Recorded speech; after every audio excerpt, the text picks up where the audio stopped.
again with Jacob Hollow, again to talk about Monster Punk Horizon Excess. Or I guess really, this one's about the series as a whole, because today we are specifically going to be talking about the art of Monster Punk Horizon. The fantastic art. Oh, yes. This is some of my favorite art that we've ever had done for our books, and so I just wanted to do a video that gave the artist some proper credit, because he's amazing, and if you're an author, you should commission all of the artwork from him. But not too much, because we need we him to still work need on him. our covers. So Don't send him too much business. he's got like 5 more that he's currently working on for us, so don't overwhelm him, because we need him. Anyway, so while we do that, I'm also going to talk about how we go about designing covers, because we do design our own covers for our indie books at least, and that's a fun little process, and people ask me about it a lot, so I'm just going to start there. So, Have you mentioned who the artist is? No, I'm going to, but if you Okay. don't want to watch the whole video, his name is Jackson Tjota, and you can find him on various places that will be linked wherever you're watching this video. Okay, I just thought that it was important that we sort of lead Well, I was with going to build up to it, Okay. but thanks for ruining the suspense, Jacob. But, okay, anyway, okay. It's Jackson Tjota, you guys. Just go buy all his stuff. Anyway, I forgot what I was talking about. I need more coffee. 1 second. We're pausing for a coffee break here. We are. It's important. Now I got coffee on my face. No, you don't. You're fine. I taste it. I can feel its presence. Okay. We're back to normal now. This is kind of normal for me anyway. I'm like, This is normal for you her. can tell that I'm the person that inspires Jazz's antics. Yes. Yes, you are. Okay, so anyway. So, when it comes to running our little indie publishing business, both of us write stuff, but I'm also an art nerd, and so I am in charge of making our books look pretty. And I personally do our graphic design and whatnot. Like, I'm entirely self-taught. I just got bored and taught myself how to use InDesign and Photoshop over the course of several years. So, yeah, YouTube, yes. But we tend to hire artists to do the actual fun part of the artwork, because I can draw, but not that well. And certainly, hey! But I meant it as more of a, I can draw well, but not as well as other artists, Jacob. Screw you. Anyway, don't really screw you. Anyway. So, I completely lost my train of thought. Hold it.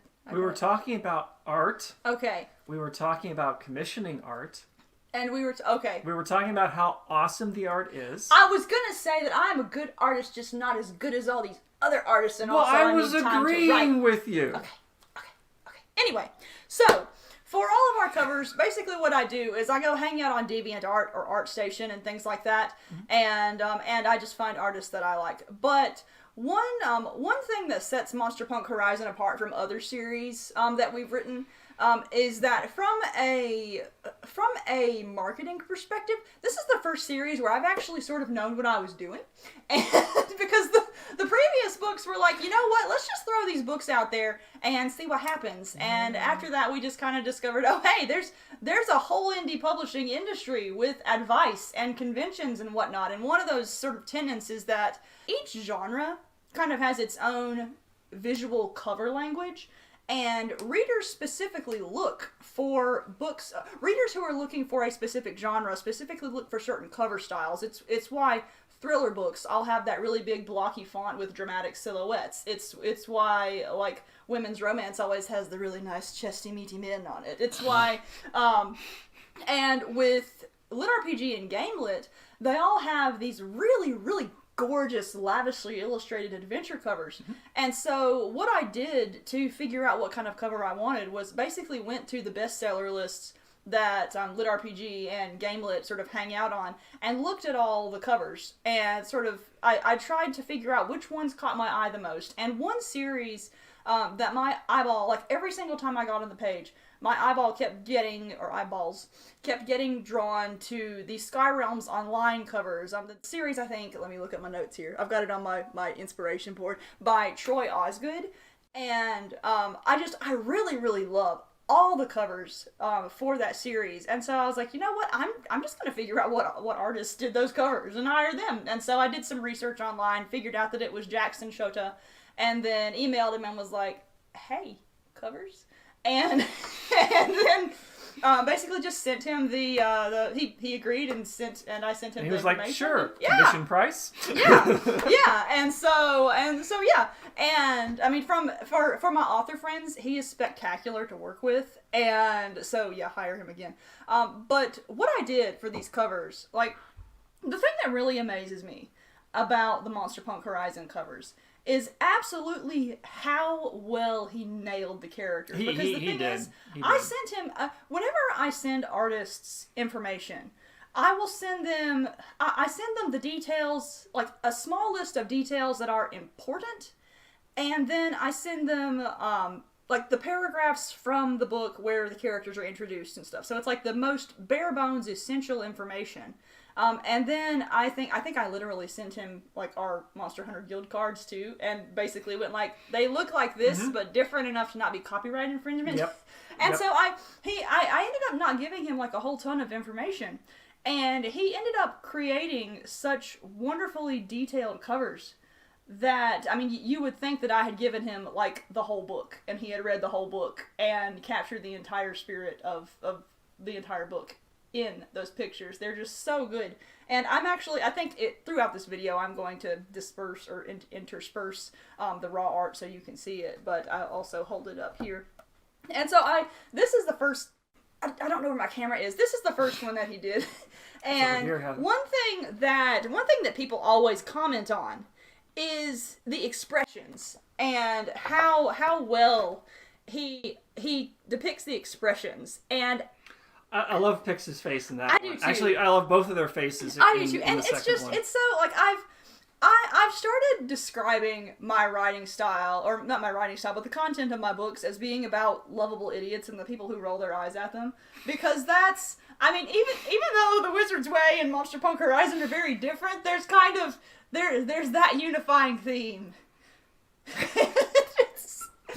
But yeah, and they are lovable idiots. One of them is a little more of an idiot than the other. And I can't even remember. I don't even think I told Jackson to have Pix rolling her eyes. I might have, but it's just like the way I described them. He completely got it, and it was just. And I frequently get compliments from readers about the expressions on the cover and about how vibrant they are and about how vibrant the colors are too. I mean, I love how colorful these covers are, and I mean, it really expresses the book well.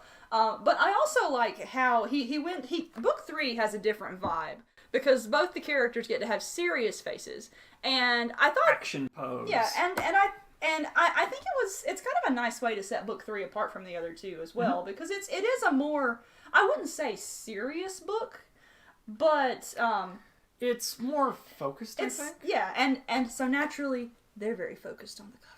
So, and plus it's just cool to have they're focused on the really bad stuff coming at them. Oh yeah. And the thing I love that you loved that cover in particular so much that you got card sleeves printed with you just got this whole batch of card sleeves that's just the excess cover art. Yes. And every time we play Digimon. For when we're playing Digimon the card game. Yeah. I have card sleeves with Jackson's artwork on them. It deserves it, and it's like I'm really looking forward to having him illustrate the rest of the series too, however long that ends up being, because it's just the thing about Jackson is that with the first book he did a great job. Like, he captured the characters really well, and like you can see their personalities very easily in it. But one thing I really enjoyed was that the more he worked with these characters and the more he illustrated them, you can definitely tell that he was getting more comfortable working with them, because you get the second cover and it's just they're very the expressions are very similar, but there's more movement and character to them, and they're very vivid. And I especially love the interesting texture that he put on Jazz's dress. And he put work into these covers that I didn't even ask him to. Like, I described Jazz's dress, and I was just thinking, like, just fancy hot red dress, kind of like whatever Shakira wore at the Super Bowl a million years ago, or 2 years ago, or whenever it was. And so I was just like, fancy. And he wrote back and was like, okay, this is a dress made from monster material. what kind of texture do you want it to have? How otherworldly should it look? What can I do this? Can I have fun with it? There are gems in this world. Can I put gems on the dress and stuff like that? And he's asking all these questions about the design that I didn't even think of. He takes care to make, obviously there is, artistic license. Oh yeah. Artist license going on, but there is a lot of he cares about the lore accuracy. Yeah. And that, I think helps elevate it. That, as someone's reading through it and then they're like flashing back to the cover, it's like, oh yeah, that's, like the those, not only can you see like the one gem in I was actually thinking about the Great Sword. But there's lots of gems in the series.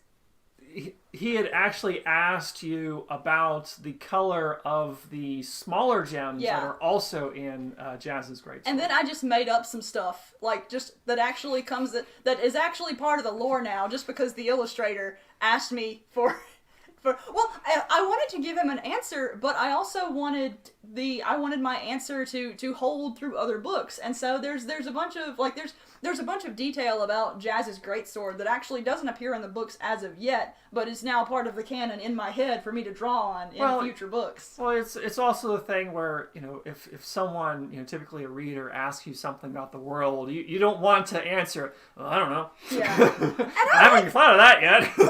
So many of my ideas are just randomly created things anyway that it's really easy for me to just make up an answer off the top of my head. Like I don't always like to do that depending upon the complexity of it, but I actually had a reader ask me I think it was one of my ARC readers, and she was just asking me random questions about the world, like where does their milk come from for the milk bars? And I was like, I hadn't actually thought about it, but I guess there's probably a farm settlement somewhere.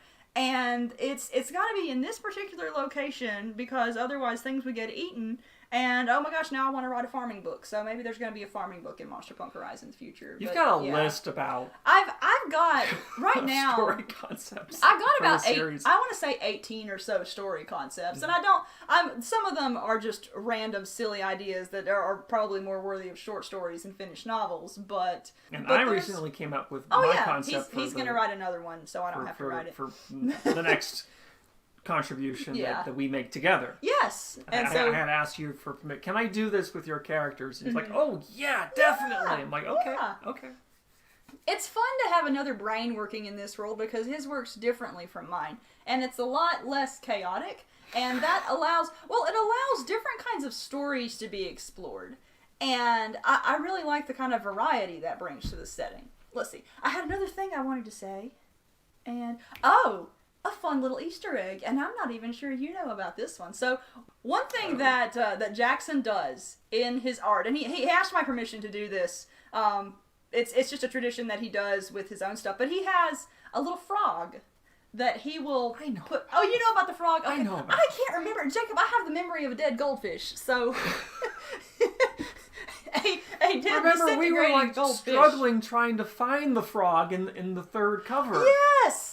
Okay. Anyway, and because the initial one that he'd sent us was a low res version, we couldn't find the frog, and we had to wait for the higher res version until we could actually see where the frog was. Yes, but anyway, there is a little that poor frog in the third one. Oh yeah, his tongue is out licking stuff. He's having a good time. Okay. But anyway, so there is on all 3 of the Monster Punk Horizon covers, there's a little frog hidden somewhere having fun little adventures. And did you cover? Oh, okay. It's not covered by the graphic design. He's not fully covered, but that's just where the graphic fell. So sorry, Cornichon. I think his name is Cornichon. I'm probably mispronouncing it. You can still see him. He's partially obscured by the graphic design in the first cover, but the frog is there. Yes.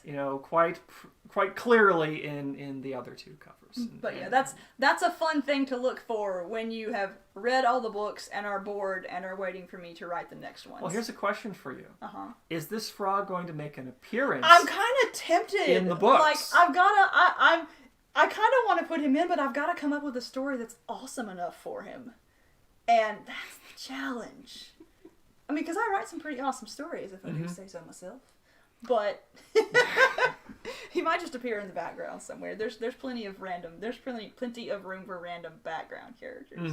So, but yeah, we just wanted to show off the art a little bit, show off the artist, and again, it's Jackson Tjota. We'll link him in here, and again, Monster Punk Horizon Excess is, hold it, I gotta do it again. It's coming out on the 23rd of December to Kindle Unlimited, to regular Kindle, to audio probably sometime in January. So if you enjoyed the previous 2 books, pick it up and let us know what you think.